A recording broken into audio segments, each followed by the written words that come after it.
Hello, I'm your host, Dr. Margie Serrato. I combine my expertise in culture and psychology. Hello, my name is Kalyan Gadam Sethi. My background is about physical and mental and spiritual sciences. I have a background in pharmaceutical industry as well.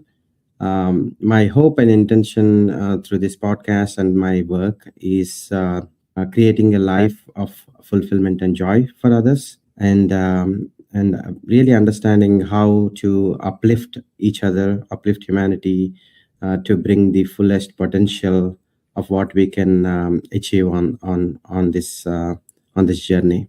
Thank you, and looking forward. So make sure to find us on social media, follow us, and connect with us with any questions or any comments that you have about what you learned here today or in any of our other podcasts. Our topic today is, do people undermine their own success when experiencing happiness or joy?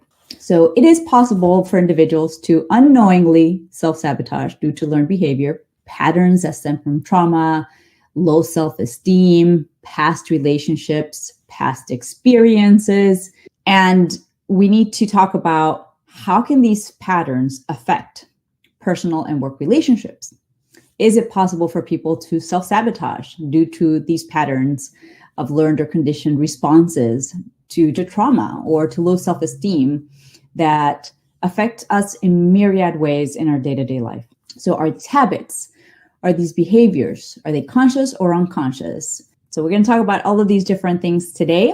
We're going to talk about habits. We're going to talk about, I think, the perplexing idea that, well, what do you mean I would self-sabotage when I'm happy or when I'm experiencing joy? So I'm going to have Kalyan lead today with, what do you think when the first time that you thought about how people or yourself self-sabotage when we're experiencing happiness, what comes to mind for you? And Margie, I think when I was coming to the podcast, I was thinking, okay, this is December. They are wrapping up the end of the year, right? So it's a lot of reflection about what I have achieved, and what my family has achieved, what my friends have achieved.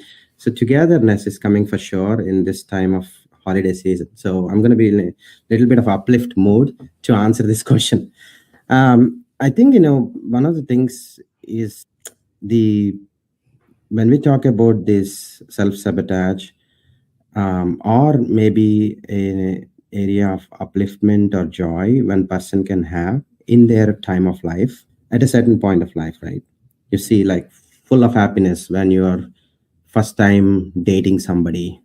You would be like completely lost. You don't know whether you're in a movie theater or you are in a different town. You're constantly thinking about that person. It's like a pure unconditional kind of love or infatuation, whatever you call it, just happens. And that's forming because of your conditional patterns, right? Where your awareness is going all the time, where your thoughts are going all the time. So as much as it feels so much like heart throbbing, and you want to see that person, you want to spend time with that person, right? It's the same thing can happen when you dislike that particular person or that particular work, what you're doing, right? And then you don't want to be in that environment. You don't want to be in that person, near that person, side of that person. So what has worked for you in the past? Why is it not working now, right? And I think part of that is how your awareness has started to kind of feel like versus dislike, in terms of maybe some of those attitudes or some of those things the other person is looking at, or maybe the work which you are doing is offering is not giving you fulfillment, right? There is some gap or noise in your own internal system you can feel, and therefore you try to see a better outlook from that point of view. And therefore that's the whole reason of why, when we talk about self-sabotage, when people need to understand and observe, there were happy moments in people's life, there were sad or depressing moments in life, and it's part of the journey. It's not going to end here today. There, in the future also, there are going to be moments where you're upset, things are not exactly working, maybe at the age of 60 or 70, right? We don't know. But if you are able to see and ride through those experiences, that self-sabotage will be lesser and lesser, because you are able to understand that you are experientially enjoying the journey. At the same time, you're not completely connected to that kind of work or moments. You just see it as part of life. You just go through the ride. You are still able to motivate yourself, be with that person, do the things they like, which gives you joy and them joy as well. Do all the things for your family and friends, but at the same time, you're not completely attached to that. So the observer comes in for you and then really uplifts you to get through all conditions. So let me stop here and see if that makes sense from how one can take out the self-sabotage from their life. So I love what you said, and it's making me think of something that we often hear in American culture, right? And in movies, of like this love at first sight, right? We know that there's this period of another word, like you said, it's kind of like, unconditional love or whatever. It's called, in psychology, it's called lemerosy. That's that period where just your endorphins are just rushed. Your whole body is experiencing that physiological sense of like happiness and joy and just awe and everything for this person, for this moment, for this relationship that you're in with this person. And it is in a way like there's just such an endorphin rush that your brain doesn't actually work.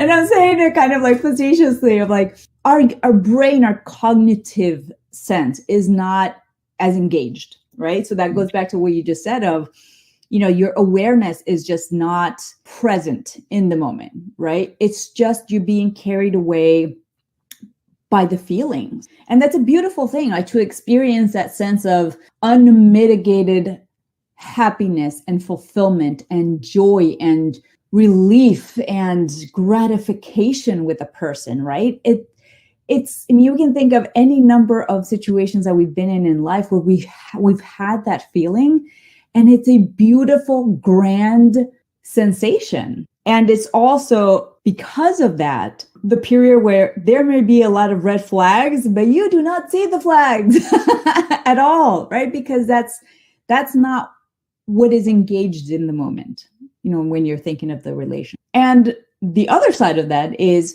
when you do also begin to, that state of lemerosy kind of dissipates a little bit, right? And you then start, your cognitive brain is starting to engage. And that's when you start thinking, ooh, I don't know about this habit of this person. The person always had the habit. The person always had the things, like ever since you met them. But now you're starting to think through, is that something that I can deal with? It could be any number of things. It could be the way that they talk. It could be things that they say. It could be opinions that they have. It could be any number of things, right? And that's at the point where we start kind of a little bit self-sabotage. This might be a perfectly great person. That feeling of lemerosy might be gone, but that doesn't mean that the person isn't a good fit for you. That's actually the point where we need to start kind of engaging even more conscious thinking and going, is this habit really that important to me? What is it about this person that captured my attention to begin with? That's the thing that drew me to them. That's the thing that drew to these feelings that I had. What is important about that? And does that have more value in the relationship that I want to have versus the nitpicking and the little things, right? Nobody's perfect. We're not perfect. So to start picking apart like all of the things that feel like, oh no, I don't like that about that person, right? Just becomes this place where things are so good. And we self-sabotage by fixating on all of the bad stuff, all of the things that suddenly no longer feel, I don't say aligned, but certainly don't feel like it's something that we can work with. And it's really interesting. We have this perception too of relationships being like a forever thing, whether it's, the first time and you just fall in love and you want to be love at first sight, and you have that sense of also grief and grieving. when you realize, oh, maybe that wasn't the person, but I like the idea of it. I like the idea of like love at first sight and being, that's it, one person forever. Man, that would make it easy because then I don't have to deal with other relationships, right? I don't have to go through the challenge of meeting somebody else. But that's how we learn about ourselves. It's through relationships, through being in relationship with other people. That's how we learn what matters to us. But we have romanticized the love at first sight thing, and so we get carried away with like what this means or what it doesn't mean. So I love that because it just immediately made me think of like that moment of just pure unrelenting just love and everything for a person, and how we can self-sabotage once we come down from that emotional high, let's say. I think it's a good segue to talk about you touched on the concept of the idea, right? Like idea of understanding that, oh, I'm in love, and very few people even realize that they're in love. Like they just carried away with that whole environment taking over them, right? And such a beautiful thing. And it can happen with work as well. You're a great scientist, you're an inventor, you're just completely in that dark room trying to find something and every day working on that experiment, right?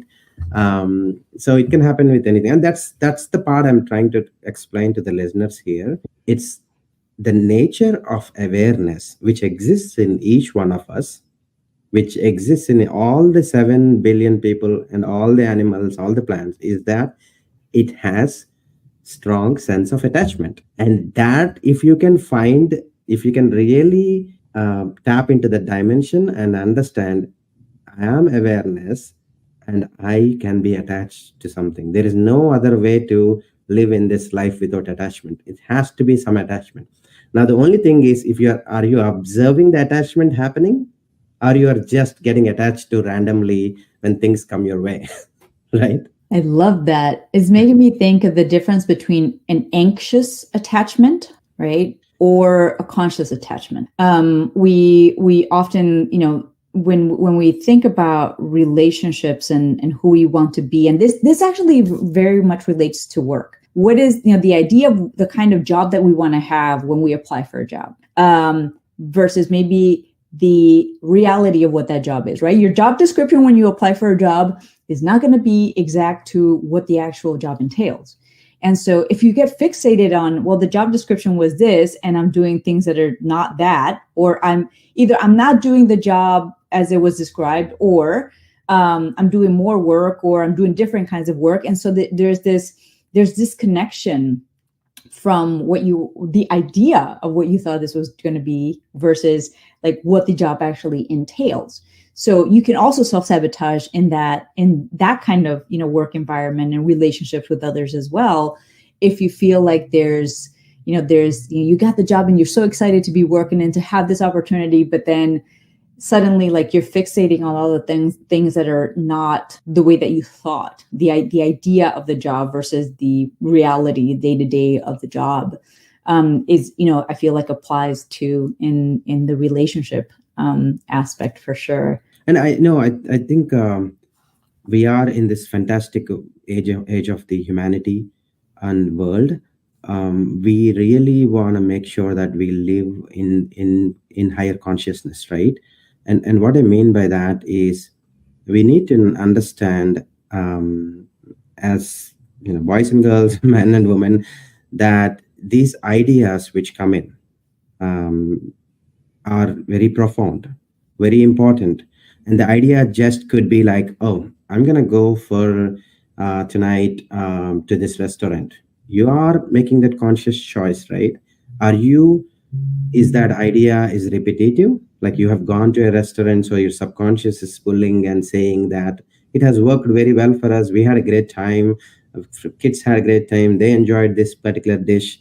So let's just go to the same restaurant. Or is it an idea that let's innovate? Maybe let's find a new Italian restaurant, nearby. Let's try and give a chance.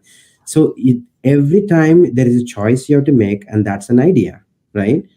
When I first saw that growing up, the Nokia cell phone used to have that The power of idea can change the world. That's what they used to have a caption. An idea can change the world, to be exact. So it is important to understand that every day, every half an hour, maybe right after this meeting, right after the next, before the next meeting, you have to prepare your mind, slow down your the rush of energy going in your brain. Let the ideas soak in. Couple of ideas, like what are you going to talk about, who are the audience, is it gonna give me the information what I need from this meeting, right? So these are some of the things people need to be prepared, and that is exactly what you're gonna be talking, right? Because you are well prepared for it. So when I one of the things I watched in the master class the other day was David Lynch. He's from 1960s, 70s, a great creative film director, and he talked about of an idea is like something like you put a bait and then you lower the your hook, fish hook, and then you take it all the way water, and then you just wait patiently, and sooner or later the fish comes in and takes the bait. And you don't know, when you're taking out the fish from the water, you don't know what fish it is, what scales it has, what is the color of the fish. You don't know anything about that idea, which is the fish. So you got to be patient enough to take that idea and sink into your consciousness, so that eventually you're going to be able to generate more thoughts around that idea, more school of fishes around that idea. You can drop that fish again back into the ocean, and then have more fishes collectively gather around that fish, so that you are generating a great brainstorming, great thought of ideas. So I know it sounds like very who people may think like, who would have that much of time, that daydreaming or something. But it is imperative in this age and world, that as we talk about work life balance, as we talk about mental health, it is important to understand that every opportunity you have to create that idea generation is a breath of fresh air, is a breath of new life. It can take you into a different field of opportunities. It can open up the new dimension for you to enhance your levels of fulfillment and joy and creativity, whatever it comes along with that. And I think that's important, what when David Lynch mentioned that. And what I also observed that is that, why did my consciousness, it just got attached to David Lynch's idea of catching an idea, right? It's important to understand that a lot of people are watching it. Why did only my consciousness get there? Unless I slow down and think that, okay, my subconscious, my senses have tried to understand and catch something there. And if everyone has that ideas within themselves to be able to slow down and catch that, I think life becomes much more meaningful for them, everyone. The other thing it made me think of as well, when we were talking about relationships, was in the same sense of like the anxious attachment versus a conscious attachment. It's a difference. Sometimes we're so unaware of like, what is it that our soul is seeking, right? And we have a cognitive idea of the kind of person that we're seeking, but what our body might be seeking, what our emotions might be seeking, might be different. And sometimes that's because of trauma. It's something that's familiar that we haven't necessarily become aware of. And we have, again, this idea as well of like, I want somebody to complete me. It's like, no, you are whole and complete on your own. You want somebody to complement you, not to complete you. It is not somebody else's job to fill a void in your life, a perceived void, right? You have to either figure out what is the void about, what is it that you need to give to yourself, or, which is more than likely, it's a little bit of both, but the other part of that is recognizing that you are whole on your own. You don't need somebody else to make you complete, right? And I feel like that's such a big part of what you and I talk about, is that sense of like, what is your whole self? It's bringing your whole self, is bringing a sense of wholeness to who you are, and also expressing the wholeness of who you are in everything that you do. right? So it's the understanding, but also it's the action of being all of you, right? And how that matters. And I feel like one of the ways in which we often self-sabotage is by not recognizing that it matters for us to be everything that we are, that it matters to express all of the different parts of us. And we self-sabotage because we think that if we show all parts of who we are, it makes us vulnerable, because either somebody else is not going to like it, or somebody else is going to find it weird, or somebody else is, you're constantly thinking about, how are other people going to perceive who I am, or how I am, how I act, the things that I like, whatever the case may be, versus I have to be good with everything that I like, because that makes me who I am. And it is okay for me to express all of that. And if somebody else doesn't like it, it's really not my problem. and I'm saying it in the way of like, we are always mitigating risk, and we're always mitigating. So for example, in the work environment, yeah, there are things that, that you may not be able to fully express in a work environment, whether that's political views or whether that any number of things, right? But at the end of the day, all of you has to be expressed in some way. Maybe not all of you has to be expressed at work, but the fullness of who you are requires attention and requires for you to give it life in some way. So you have to find outlets for that, right? And it can be in relationship with others when you do that. It's just in different contexts. I feel like so that sparked something in you. What was that? No, I think it sparked me an expression of joy, expression of humans, and it is so, it's so beautiful to watch. We enjoy colors of apples, we enjoy colors of gems, or colors of clothes, colors of things a little girl puts on her head, right? Different kind of decorative items. But we sometimes don't enjoy the colors of humans. I think that's that's inherent bias in people. Um, Number one, that needs to go away from the world, right? And a lot of work is being done. But going back to the expression of it, if you are completely conscious of your way of your mindset in terms of whether you're going through a tough period or a period of extreme happiness and everything working out for you. Both times, if you can balance your mindset, you're not getting carried away by the riches, or you're not getting carried away by the downfalls. What I mean by that is, each one of us, whether you are a 20-year-old or 30-year-old or something, you are looking for betterment in life, right? So this morning I was driving in my electric car, and I was thinking, I had a Toyota which was 2000 second hand when I was a student or something. Can I drive that car now? How would it make me feel? Well, again, I just have to be okay that if I have no car and if I have to go back to that old car, I should be willing to go down and do that. I'm not walking, I'm still having a car. you know I think why should we think like that is because of gratitude. I just, two hands, two legs, everything working well. It's wonderful thing to be alive and aware, right? So the second thing I want to tell you a small story here. The other day, as usual, 4:30 I wake up. This time I did not go to the gym because I had to charge my electric car, and I usually go at 4:30 in the morning because I thought there is not much queue or line there.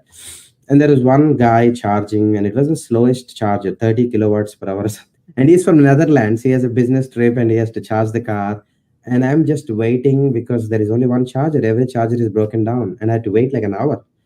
So 5:30, 5:45, finally, and I had to nature calls. I had to go to the restroom. There is no restroom in the place. The next restroom is 15 minutes walk. So I keep telling, of course, there is a sense of the mind says that, okay, you're in an uncomfortable state, right? And then I look at these stars and sky and open sky, and I'm like, well, things will pass away. Again, there will be, a nice smell of roses or whatever you can think of. The sun will shine. So what's going to happen? Patiently waiting, The guy comes in, or actually, the guy leaves, and I charge the car. 6 o'clock. My kid's school is 6:30, so I've already waited 1.5 hour, 2 hours just for charging a car, and the slowest charger. Walked 15 minutes to the restroom, again in the cold 28 degrees Fahrenheit, and then come back 15 minutes. And every moment was going through, I know that there is a sense of uncomfortability coming in, but I tried to show resilience because I know my hands are freezing cold, I have to fold it. But the point is, there are a lot of people, don't have this kind of luxury or facilities I'm enjoying. So it's ability to understand the gratitude, and things will pass away and it will always be okay. So the reason I'm bringing that up is because there will be times, tough times for all of us we have to face, whether it's losing a relationship, whether it is losing a job, whether it is losing a friend, whether it's even losing a loved one because of death or something. You have to show resilience in that, because it's not only if it affects you, you should not feel bad. If it affects somebody else, you should understand somebody else suffering too, and then feel the pain of it. I mean, you don't have to go crazy about it and lose everything, but at least if you have a sense of suffering and feeling the pain, then you can understand that, how to help them out.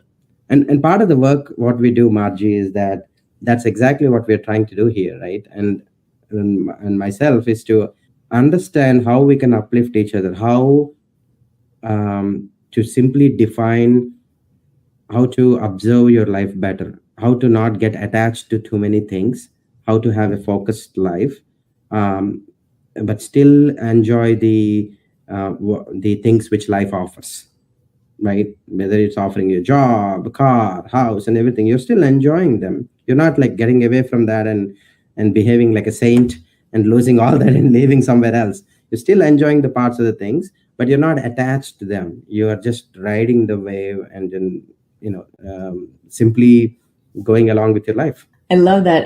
It's making me think of a few things. This morning I was listening. So in Positive Intelligence, this mental fitness program that I facilitate, there's like a daily, kind of focus. And this morning the topic was being aware of mental disease. So he is a play on the word disease as in dis-ease. When are you uncomfortable? When are you experiencing discomfort? And is that discomfort really worth all of the mental and emotional energy that we expend on focusing on that, right? And so he gave this great example of, I'm at this week-long retreat and there's plentiful food and I had to wait in line. It was the 5th day. I was all the meditation and, all of this beautiful surroundings, everything was perfect. But I found myself focused on the waiting. There's all this food. I wasn't that hungry anyway. But it's the bringing awareness to what is the ongoing kind of messaging in my mind, right? What is the thought that keeps circulating? What are the other thoughts that are circulating along with it? And being able to make that conscious choice of, this is insignificant in the grand scheme of my life, what I have, what I've accomplished, who I will become. It is nothing. But there's a lot of also cultural messages around time is money. And we have to recognize that the mental clutter, right, is very much a manifestation of the things that we hear, the things that we learn, right? And being able to separate those things, right? And recognizing, yes, I hear that. Yes, there are times when, I say these things myself, but in this moment, I can look at the bigger picture. In this moment, I can choose to focus on what actually matters. In this moment, I could choose to not self-sabotage my joy and happiness because I don't need to, right? Being able to hold space for both of those things, the discomfort, as well as I can choose to focus on something else. I can choose to practice gratitude. I can choose to just, practice on mindfulness, whatever that is. Like the ability to be able to hold two seemingly opposing views or feelings is part of the awareness and the that higher self, right? That we're trying to reach, right? To recognize that this is part of being human, and that is okay. I can also choose to be above these small, mundane, insignificant things, and not self-sabotage my joy in the process, right? So I love that the way that he played on the word of like mental dis-ease, because that's where a lot of us spend so much time is in our heads, and all of that mental clutter. The other thing too is I have a counter example to what you just said on your car, because you're right. I can think of like I have listen. Don't, and I know you're not going to judge. My dream car, I've inched my way over to it. I always wanted a minivan. I finally got a minivan this year. I'm so happy. It's spacious, it's comfortable, it's awesome. But my very first car was a Ford Tempo, and it had no air conditioner, and I lived in Florida. It also had no heater when I lived in Georgia, and there was like snow and everything. So, it's like, but it got me places. And I was so grateful and so happy to have my car. The car was not much, but to me, it symbolized freedom. To me, it meant I get to go to the places that I want by myself without relying on somebody else. It meant independence. And now I can think about that and go, well, what would I do if I, had to go back to, I was like, I'd figure it out, right? That's just, yes, it's nice to have the comforts in life that we have earned and worked for. But also there are worse things in life than not having a car. And yes, it's uncomfortable, but it's okay. The counter example is, I've recently got a very nice gift, and it was really interesting how it made my mind work here. The gift was a pair of shoes. I love shoes, sparkly shoes. When I competed in Mrs. Ohio this year, that was one of the things that I absolutely love. And I was like, I can wear all the sparkly stuff, the glittery things, the high heels. I love that. I love glamming up, and it just makes me feel like I'm shining my light in a way that feels very aligned with my energy. It's just the outward expression of that. And I think I've just been in this mindset of like still being almost like a graduate student of like this money mindset around scarcity. And this also, we talked about how some of these patterns stem from trauma. 5 years ago, I was physically assaulted at my job, and I lost my job. So I had everything. I had a great salary. I had a great title. I had a great job, and I lost everything. And since then, there is something that just got triggered around unworthiness and finances. They were coupled in a way that I've been aware of it, but I didn't. I'm always learning the layers to all of this. And so the thing with the shoes is, it was a pair of Christian Louboutin, which are very pricey shoes. And I would say I would have never spent the money that those shoes cost. And yet when I put them on, I understood. It's kind of like when you go from being a student and only drinking $10 bottles of cheap wine, and then you have your first $100 bottle of wine, and you recognize there's a reason why it costs that much. Your senses notice the difference in the quality, the taste, the smell, the aroma, it just dawns on you like, oh, I've been here in this place having these experiences because I thought that I couldn't afford more, or that I wasn't allowed to enjoy something so lavish, right? And so for me, it was this recognition of, I immediately in my head, I didn't buy the shoes, but in my head, my first thought was, I would never spend that much money on shoes. And it was really interesting because that's my conditioning. That's what we learn about being wasteful. That's what we learn about, that's that humility. That's what we learn around, people who are superficial. We have all of this angst about the things that we are supposed to or allowed to, that are socially acceptable for us to spend money on, and that comes from culture. And it just made me recognize, like, wow, I still have a lot of work to do on this subject, because it wasn't just I would never. It was just like this very like visceral kind of feeling in me of I would never, and it was a two part. It was I would never spend that much money on shoes because it seems superficial.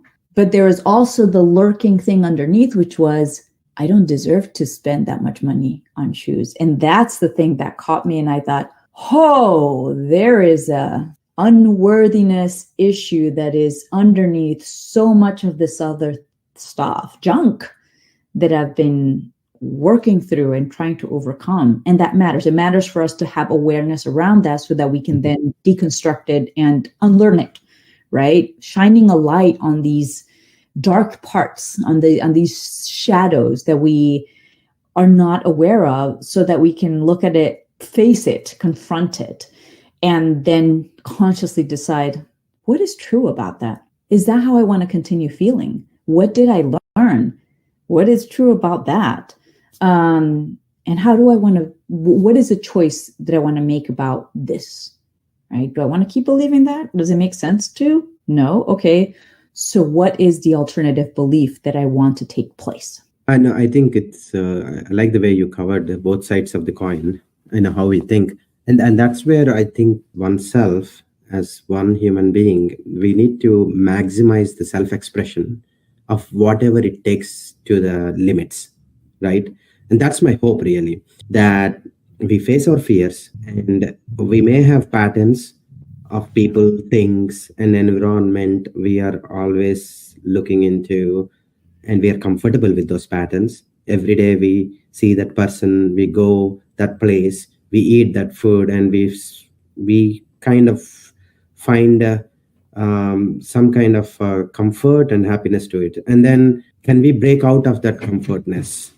Can we chase our dreams? And can we, like, this is like this thing, the song in Moana, right? I hope people can talk to Moana, because in that movie, like the director is showing, right, like the little kid always looks at the edge of the water, and then, can I cross this water?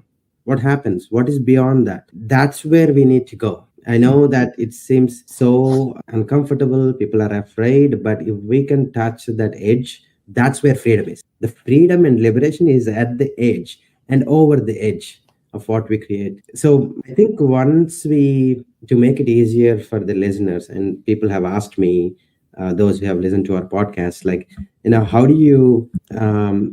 do we go from, there are moments which are like, I can't do better than this. I'm stuck in this relationship, or I'm stuck in this deep suffering. How can I get out of it? How can I make myself liberated out of it? So my point of view is that the first question is you have to ask is, are you really witnessing the current moment? Do you have understanding of what is now? I mean, the first, if there is a deeper understanding of what is now, and there is no past, no future, and you are completely understanding this is it right now, this is all you got in the eternity of the whole universe, this is all you got. And then you make every moment in the now, and create that moment how you want to be created. And slowly and surely your dreams will come true, and you're uncomfortable, whatever you're uncomfortable, you will be able to chase that, right? And then that becomes you, that becomes the new you. I have seen that, and one of the reasons, Margie, that the reason why we have a lot of these movie stars and celebrities have done fantastic characters, fantastic portray of imagination, is because they've tested the imagination, they've tested the limits of their imagination and went beyond that, right? And that's where we see that nice sparkles of dresses and shoes and celebrities, but inherently they worked hard. Some of them work day in and out of maintaining their body, their diet, their positive thought pattern, because it's not easy. It's not easy to be consistently be happy, right? All the time be happy, and that can only come with practice. So one of the things, that's what I want listeners to leave the message is that no matter whatever happens, let's not the smile from your face, let's not fade away that smile. Continue that act of catching an idea that you remember. And in psychology and in also in spirituality, that's exactly the point they say, is that can your awareness, again I'm going to repeat slowly, can your awareness remember itself? Can that means awareness being aware of itself. It is essentially flipping the making completely be conscious and understanding. You're taking your focus from the object of attention away, and then you are completely flipping inside and then going towards your intuition. So if you can do that, then every scene what you're doing, whether you're watching a scene here, whether you're in this room, wherever you are, this is all part of the movie show which you are enjoying, and you're not completely immersed as a character and trying to suffer into that character's loss or wins. it may sound so scientific fiction kind of movie kind of thing, but that's how the awareness works. That if you can understand the nature of how awareness works and not completely get attached to the portrayal of character, then you can absolutely ride the movie and enjoy the show in your life. It brought up two things for me. One of them is, you've probably heard this, but there's a saying that says, yesterday is history, the future is a mystery, today is a gift. That's why it's called the present. And it's we expend so much energy thinking about what the future implications of something is, of our actions, of somebody else's actions. You don't know what those are. It's all speculation. It's all, you think you are, because we're using past experiences to fill in the gap of the things that we don't know are coming. We spend too much energy creating all of these different scenarios of what could happen, but we don't know what will happen. There are a lot of different things that are possible that can happen. What is the point of expending all of this energy? And I used to be like that, because I used to think I need to be, 10 steps ahead and make sure that I have all of the possibilities laid out so that I feel prepared. But all that was doing was just sucking the energy, the life force out of me, fixating on all of these potentials that they may never come to pass. Especially because we make a lot of assumptions too when it comes to situations, and especially people, about what they are thinking or why they're doing things, whether their motives, and we are more than likely completely off. We might be right, but even if we are, that person can choose differently. Even if their motive, or even if their intention of something they said or did was exactly what you thought, they can still choose to act differently, right? That you have no control over that. So what is the point of expending all of this time and energy into this, futile exercise? You cannot control the future. You cannot control the outcomes. So just let it go. And then another thing that we do, and I'm definitely guilty of this in some things, not in everything, but when it comes to my own self-judgment, and this is a way that we self-sabotage, is it's easier to forgive others or to see things from other people's perspective, and it's really hard to be compassionate with ourselves. It takes a lot of practice to give ourselves the grace and compassion and love and forgiveness that we more readily give to others.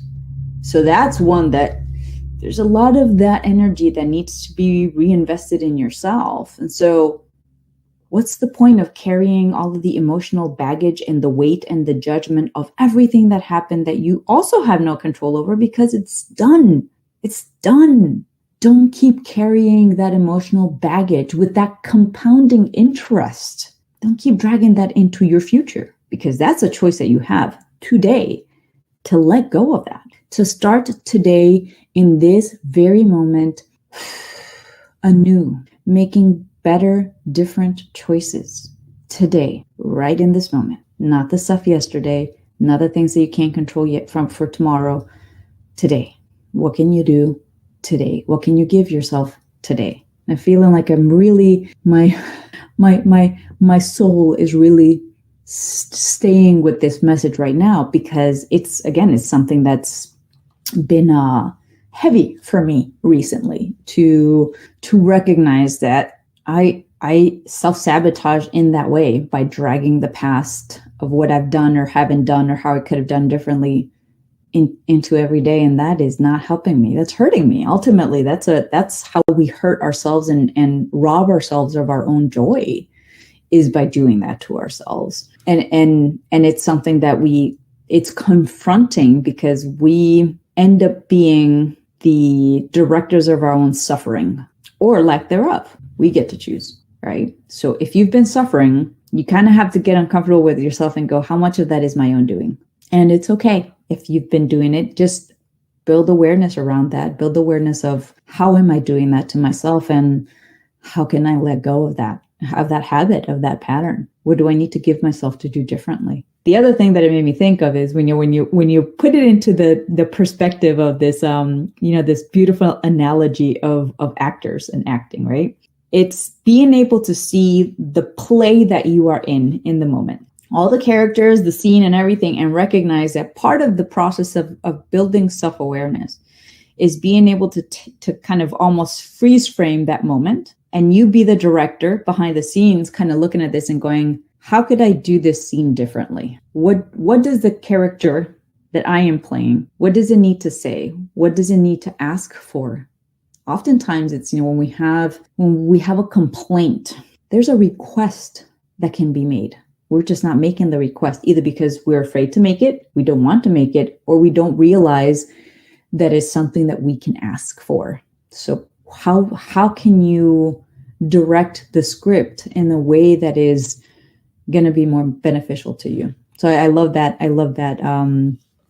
The way that you put that analogy, I feel like is something that people can really understand. Yeah, thank you, Margie. I think, if I want to elaborate on that, you don't like a channel, right? You have a remote in your hands. You'll switch the channel. But when you are in the living a life and you don't like that person, or that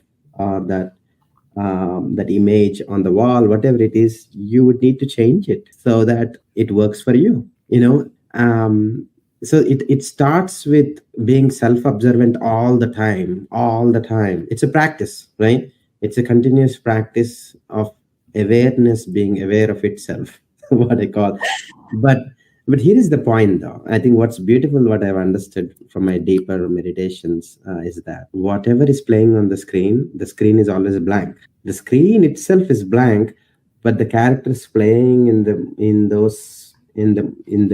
movie, it doesn't matter, because the screen from your eyes, whatever you're seeing, the real world, if you can understand that it is you are the screen, you're essentially the screen, and whatever is playing, enjoy it and don't get attached to it, unless one of the characters comes back and hurts you physically. That's a different story, right?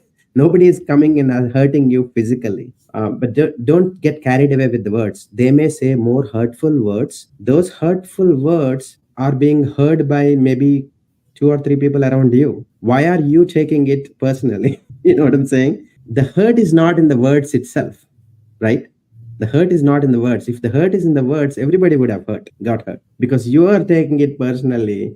And if that same words would have said in different language, that doesn't mean anything to you. Even if the words which should not have been said by that person, it would not matter, because you have to leave it up to the person's, dignity of understanding or something, and leave it up to them to get better in their language, right?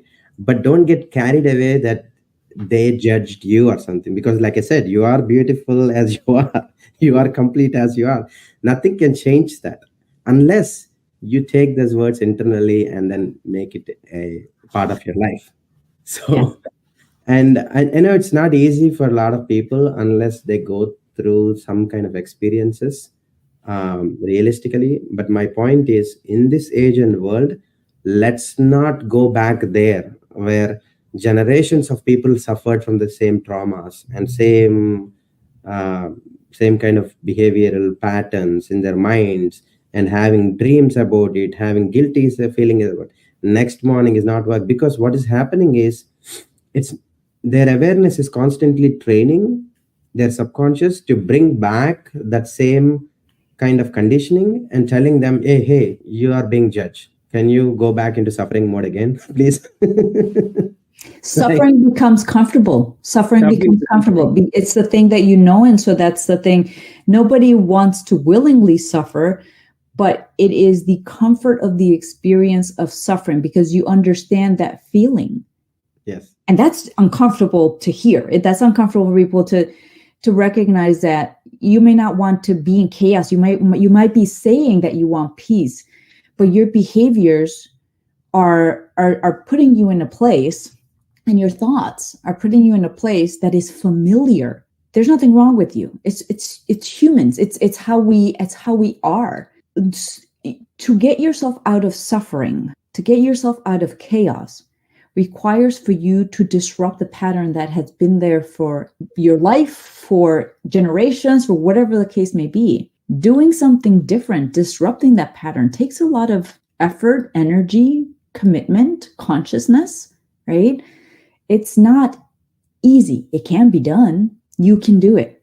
You can do it. We can all do it. But we do have to build the practice. And I feel like one of the things that I like telling my clients is, we get so frustrated when we're trying to build a new habit. It doesn't matter if it's going to the gym, flossing your teeth, whatever.